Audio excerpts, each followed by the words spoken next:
At 3 o'clock precisely, I was at Baker Street, but Holmes had not yet returned. The landlady informed me that he had left the house shortly after 8 o'clock in the morning. I sat down beside the fire, however, with the intention of awaiting him, however long he might be. I was already deeply interested in his inquiry, although it was surrounded by none of the grim and strange features which were associated with the two crimes which I have already recorded. Still, the nature of the case and the exalted station of his client gave it a character of its own. Indeed, apart from the nature of the investigation which my friend had on hand, there was something in his masterly grasp of a situation and his keen, incisive reasoning which make it a pleasure to me to study his system of work and to follow the quick, subtle methods by which he disentangled the most inextricable mysteries. So accustomed was I to his invariable success that the very possibility of his failing had ceased to enter into my head. It was close upon 4 before the door opened, and a drunken-looking groom, ill-kempt and side-whiskered, with an inflamed face and disreputable clothes, walked into the room. Accustomed as I was to my friend's amazing powers in the use of disguises, I had to look 3 times before I was certain that it was indeed he. With a nod, he vanished into the bedroom, whence he emerged in 5 minutes, tweed-suited and respectable as of old. Putting his hands in his pockets, he stretched out his legs in front of the fire and laughed heartily for some minutes. "Well, really," he cried, and then he choked and laughed again until he was obliged to lie back limp and helpless in the chair. "What is it?" "Oh, it's quite too funny. I'm sure that you can never guess how I employed my morning, or what I ended by doing." "I can't imagine. I suppose that you've been watching the habits and perhaps the house of Miss Irene Adler." "Quite so, but the sequel was rather unusual. I will tell you, however. I left the house a little after 8 o'clock this morning in the character of a groom out of work. There's a wonderful sympathy and Freemasonry among horsey men. Be one of them, and you will know all that there is to know. I soon found Bryony Lodge. It's a bijou villa with a garden at the back, but built out in front right up to the road, 2 stories. Chubb lock to the door, large sitting room on the right side, well furnished with long windows almost to the floor, and those preposterous English window fasteners which a child could open. Behind there was nothing remarkable, save that the passage window could be reached from the top of the coach house. I walked round it and examined it closely from every point of view, but without noting anything else of interest. I then lounged down the street and found, as I expected, that there was a mews in the lane which runs down by one wall of the garden. I lent the ostlers a hand in rubbing down their horses and received in exchange 2pence, a glass of half and half, 2 fills of shag tobacco, and as much information as I could desire about Miss Adler, to say nothing of half a dozen other people in the neighbourhood in whom I was not in the least interested, but whose biographies I was compelled to listen to. "And what of Miss Adler?" I asked. "Oh, she's turned all the men's heads down in that part. She is the daintiest thing under a bonnet on this planet. So say the Serpentine Mews to a man. She lives quietly, sings at concerts, drives out at 5 every day, and returns at 7 sharp for dinner. Seldom goes out at other times except when she sings. There's only one male visitor, but a good deal of him. He is dark, handsome, and dashing, never calls less than once a day, and often twice. He's a Mr. Godfrey Norton, of the Inner Temple. See the advantages of a cabman as a confidant? They had driven him home a dozen times from Serpentine Mews, and knew all about him. When I'd listened to all they had to tell, I began to walk up and down near Bryony Lodge once more, and to think over my plan of campaign. This Godfrey Norton was evidently an important factor in the matter. He was a lawyer. That sounded ominous. What was the relation between them, and what was the object of his repeated visits? Was she his client, his friend, or his mistress? If the former, she had probably transferred the photograph to his keeping. If the latter, it was less likely. On the issue of this question depended whether I should continue my work at Bryony Lodge or turn my attention to the gentleman's chambers in the Temple. It was a delicate point, and it widened the field of my inquiry. I fear that I bore you with these details, but I have to let you see my little difficulties if you're to understand the situation. "Oh, I'm following you closely," I answered. I was still balancing the matter in my mind when a hansom cab drove up to Bryony Lodge and a gentleman sprang out. He was a remarkably handsome man, dark, aquiline and moustached, evidently the man of whom I had heard. He appeared to be in a great hurry, shouted to the cabman to wait, and brushed past the maid who had opened the door with the air of a man who was thoroughly at home. He was in the house about half an hour, and I could catch glimpses of him in the windows of the sitting-room, pacing up and down, talking excitedly and waving his arms. Of her I could see nothing. Presently he emerged, looking even more flurried than before. As he stepped up to the cab, he pulled a gold watch from his pocket and looked at it earnestly. "Drive like the devil," he shouted. "First to Gross and Hankey and Regent Street, and then to the Church of St. Monica and the Edgware Road. Half a guinea if you do it in 20 minutes. Away they went, and I was just wondering whether I should not do well to follow them, when up the lane came a neat little landau, the coachman with his coat only half buttoned and his tie under his ear, while all the tags of his harness were sticking out of the buckles. It hadn't pulled up before she shot out of the hall door and into it. I only caught a glimpse of her at the moment, but she was a lovely woman, with a face that a man might die for. "The Church of St. Monica, John," she cried, "and half a sovereign if you reach it in 20 minutes. This was quite too good to lose, Watson. I was just balancing whether I should run for it or whether I should perch behind her landau when a cab came through the street. The driver looked twice at such a shabby fare, but I jumped in before he could object. "The Church of St. Monica," said I, "and half a sovereign if you reach it in 20 minutes. It was 25 minutes to 12, but of course it was clear enough what was in the wind. My cabby drove fast. I don't think I ever drove faster, but the others were there before us. The cab and the landau, with their steaming horses, were in front of the door when I arrived. I paid the men and hurried into the church. There was not a soul there, save the two whom I'd followed, and a surpliced clergyman who seemed to be expostulating with them. They were all three standing in a knot in front of the altar. I lounged up the side aisle like any other idler who has dropped into a church. Suddenly, to my surprise, the three at the altar faced round to me, and Godfrey Norton came running as hard as he could towards me. "Thank God," he cried. "You'll do. Come, come." "What then?" I asked. "Come, man, come. Only 3 minutes, or it won't be legal." I was half dragged up to the altar, and before I knew where I was, I found myself mumbling responses which were whispered in my ear, and vouching for things of which I knew nothing, and generally assisting in the secure tying up of Irene Adler, spinster, to Godfrey Norton, bachelor. It was all done in an instant, and there was the gentleman thanking me on the one side and the lady on the other, while the clergyman beamed on me in front. It was the most preposterous position in which I ever found myself in my life, and it was the thought of it that started me laughing just now. It seems that there had been some informality about their license, that the clergyman absolutely refused to marry them without a witness of some sort, and that my lucky appearance saved the bridegroom from having to sally out into the streets in search of a best man. The bride gave me a sovereign, and I mean to wear it on my watch chain in memory of the occasion. "This is a very unexpected turn of affairs," said I. "And what then?" "Well, I found my plans very seriously menaced. It looked as if the pair might take an immediate departure and so necessitate very prompt and energetic measures on my part. At the church door, however, they separated, he driving back to the temple and she to her own house. "I shall drive out in the park at 5, as usual," she said as she left him. I heard no more. They drove away in different directions, and I went off to make my own arrangements. "Which are?" "Some cold beef and a glass of beer," he answered, ringing the bell. "I've been too busy to think of food, and I'm likely to be busier still this evening. By the way, Doctor, I shall want your cooperation." "I shall be delighted. You don't mind breaking the law?"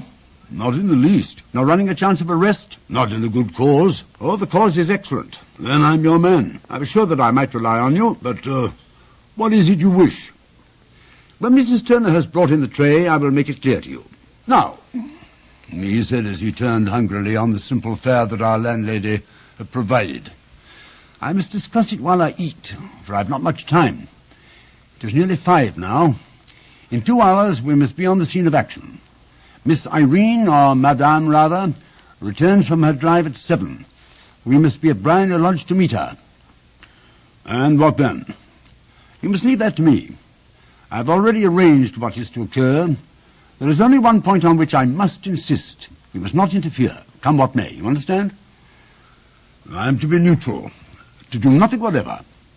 There will probably be some small unpleasantness. Do not join in it. It will end in my being conveyed into the house. 4 or 5 minutes afterwards, the sitting-room window will open. You are to station yourself close to that open window. Yes? You are to watch me, for I will be visible to you. Yes? And when I raise my hand, so, you will throw into the room what I give you to throw, and will at the same time raise the cry of fire. Do you quite follow me? Entirely. It is nothing very formidable, he said, taking a long cigar-shaped roll from his pocket. It's an ordinary plumber's smoke rocket, fitted with a cap at either end to make it self-lighting. Your task is confined to that. When you raise your cry of fire, it will be taken up by quite a number of people. You may then walk to the end of the street, and I will rejoin you in 10 minutes. I hope that I've made myself clear. I am to remain neutral, to get near the window, to watch you, and at the signal to throw in this object, then to raise the cry of fire, and to wait you at the corner of the street. Precisely. Then you may entirely rely on me. That is excellent. I think perhaps it is almost time that I prepare for the new role I have to play. He disappeared into his bedroom and returned in a few minutes in the character of an amiable and simple-minded nonconformist clergyman. His broad black hat, his baggy trousers, his white tie, his sympathetic smile, and general look of peering and benevolent curiosity was such as Mr. John Hare alone could have equalled. It was not merely that Holmes changed his costume. His expression, his manner, his very soul seemed to vary with every fresh part that he assumed. The stage lost a fine actor, even as science lost an acute reasoner when he became a specialist in crime. It was 6:15 when we left Baker Street, and it still wanted 10 minutes to the hour when we found ourselves in Serpentine Avenue. It was already dusk, and the lamps were just being lighted as we paced up and down in front of Bryony Lodge, waiting for the coming of its occupant. The house was just such as I had pictured it from Sherlock Holmes' succinct description, but the locality appeared to be less private than I expected. On the contrary, for a small street in a quiet neighborhood, it was remarkably animated. There was a group of shabbily dressed men smoking and laughing in a corner, scissors grind over the wheel, 2 guardsmen who were flirting with a nurse girl, and several well-dressed young men who were lounging up and down with cigars in their mouths. You see, remarked Holmes as we paced to and fro in front of the house, this marriage rather simplifies matters. The photograph becomes a double-edged weapon now. The chances are that you would be as averse to its being seen by Mr. Godfrey Norton as our client is to its coming to the eyes of his princess. Now the question is, where are we to find the photograph? Where, indeed? It is most unlikely that she carries it about with her. It's a cabinet size, too large for easy concealment about a woman's dress. She knows that the king is capable of having her waylaid and searched. 2 attempts of the sort have already been made. We may take it, then, that she does not carry it about with her. Where, then? Her banker or her lawyer. There is that double possibility, but I'm inclined to think neither. Women are naturally secretive, and they like to do their own secreting. Why should she hand it over to anyone else? She could trust her own guardianship, but she could not tell what indirect or political influence might be brought to bear upon a businessman. Besides, remember that she has resolved to use it within a few days. It must be where she can lay her hands upon it. It must be in her own house. But it has twice been burgled. Oh, they did not know how to look. But how will you look? I will not look. What then? I will get her to show me. But she will refuse. She will not be able to. But I hear a rumble of wheels. It's her carriage. Now, carry out my orders to the letter. As he spoke, the gleam of the side lights of a carriage came round the curve of the avenue. It was a smart little landau, which rattled up to the door of Bryony Lodge. As it pulled up, one of the loafing men at the corner dashed forward to open the door in the hope of earning a copper, but was elbowed away by another loafer, who had rushed up with the same intention. A fierce quarrel broke out, which was increased by the 2 guardsmen who took sides with one of the loungers, and by the scissors grinder, who was equally hot upon the other side. A blow was struck, and in an instant the lady who had stepped from her carriage was the centre of a little knot of flushed and struggling men who struck savagely at each other with their fists and sticks. Holmes dashed into the crowd to protect the lady, but just as he reached her, he gave a cry and dropped to the ground with the blood running freely down his face. At his fall, the guardsmen took to their heels in one direction, and the loungers in the other, while a number of better-dressed people who had watched the scuffle without taking part in it crowded in to help the lady and to attend to the injured man. Irene Adler, as I will still call her, had hurried up the steps, but she stood at the top with her superb figure outlined against the lights of the hall, looking back into the street. "Is the poor gentleman much hurt?" she asked. "He is dead," cried several voices. No, there's life in him," shouted another. "But he'll be gone before you can get him to hospital." "He's a brave fellow," said a woman. "They would have had the lady's purse and watch if it hadn't been for him. They were a gang and a rough one, too. Ah, he's breathing now." "He can't lie in the street. May we bring him in, ma'am?" "Surely. Bring him into the sitting room. There's a comfortable sofa. This way, please." Slowly and solemnly he was borne into Bryony Lodge and laid out in the principal room, while I still observed the proceedings from my post by the window. The lamps had been lit, but the blinds had not been drawn, so that I could see Holmes as he lay upon the couch. I do not know whether he was seized with compunction at that moment for the part he was playing, but I know that I never felt more heartily ashamed of myself in my life than when I saw the beautiful creature against whom I was conspiring, and the grace and kindliness with which he waited upon the injured man. And yet it would be the blackest treachery to Holmes to draw back now from the part which he had entrusted to me. I hardened my heart and took the smoke rocket from under my ulster. After all, I thought, we are not injuring her, we are but preventing her from injuring another. Holmes had sat up upon the couch, and I saw him motion like a man who is in need of air. The maid rushed across, threw open the window. At the same instant I saw him raise his hand, and at the signal I tossed my rocket into the room with a cry of "Fire!" The word was no sooner out of my mouth than the whole crowd of spectators, well-dressed and ill, gentlemen, ostlers, and servant maids, joined in the general shriek of "Fire!" Thick clouds of smoke curled through the room and out of the open window. I caught a glimpse of rushing figures, and a moment later the voice of Holmes from within assuring them that it was a false alarm. Slipping through the shouting crowd, I made my way to the corner of the street, and in 10 minutes was rejoiced to find my friend's arm in mine and to get away from the scene of the uproar. He walked swiftly and in silence for some few minutes until he had turned down one of the quiet streets which lead towards the Edgware Road.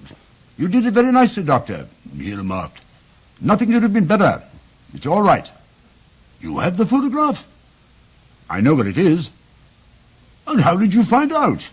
"She showed me, as I told you she would." I am still in the dark." "I don't wish to make a mystery," said he, laughing. "The matter was perfectly simple. You, of course, saw that everyone in the street was an accomplice.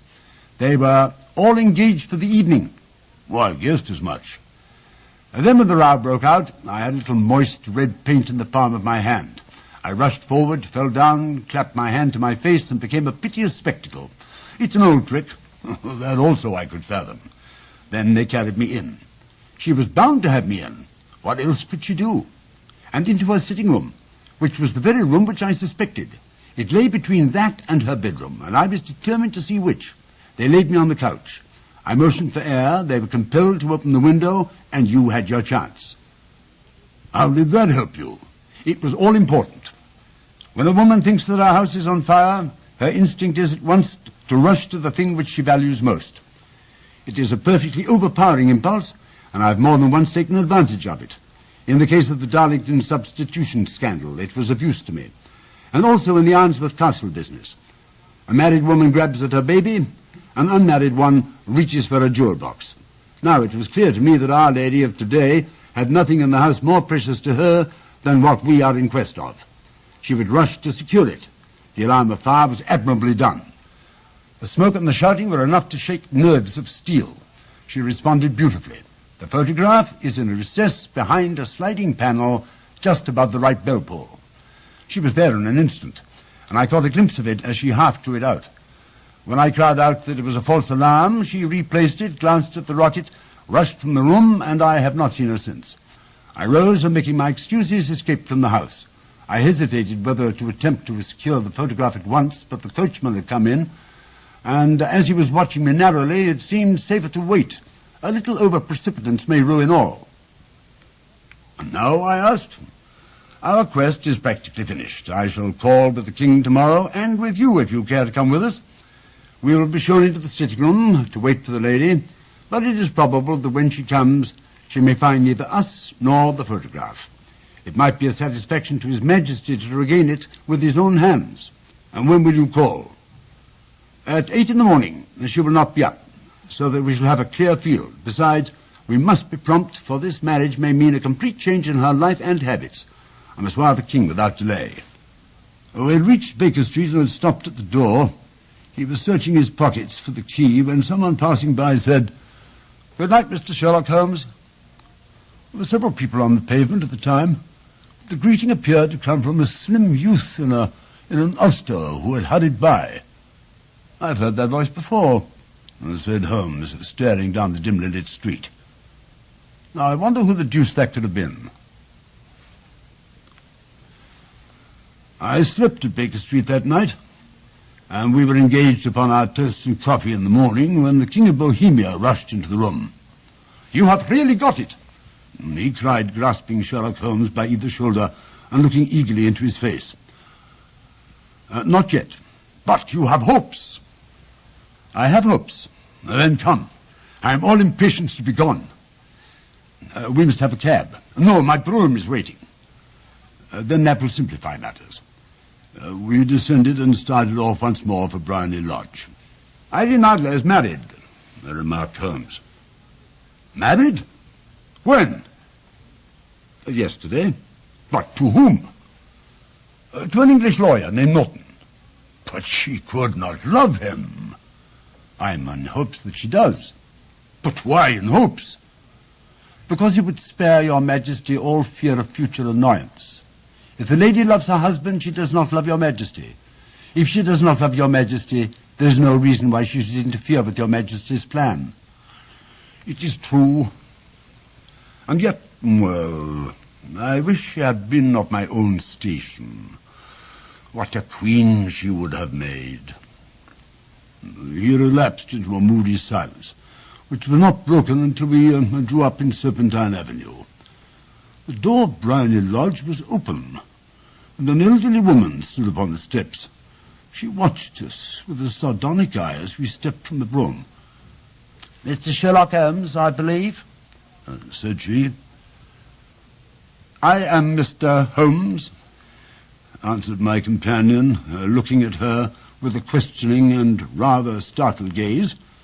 "Indeed, my mistress told me that you were likely to call.